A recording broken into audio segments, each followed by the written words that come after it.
se letos nadaljate?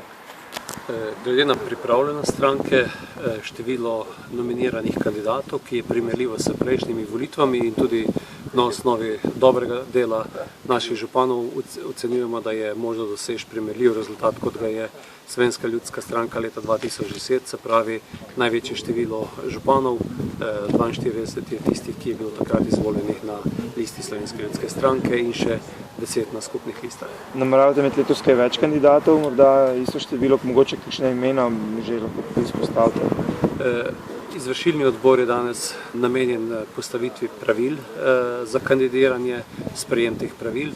Prav tako pa delamo tudi pregled trenutnega stanja pri naših kandidatih.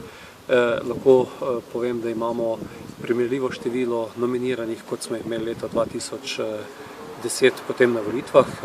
Čez 90 je sedaj evidentiranih kandidatov, ki bodo nastopili na listi Slovenske ljudske stranke, prav tako pa preko 20-25 tistih, ki bodo bili skupni kandidati ali pa s podporo katere od kandidatov.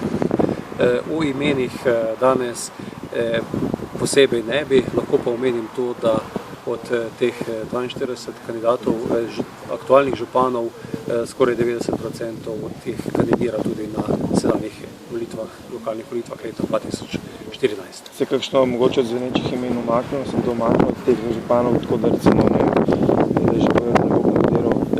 Razlog za to je predvsem to, da so nekateri župani že ponovili več mandatov in ključni razlog je upokojitev nekaj od teh aktualnih županov. Lahko poveste mogoče koga recimo? Upokoji se župan v Šmarju pri Jelšah, o sami upokojitvi se odloča tudi župan Vojnika. To sta dva takšna, ki sta ravno iz tega seznama županov, ki izpolnjujejo pogoje za upokojitev in o tem resno razmišljajo. Bi lahko po porazu na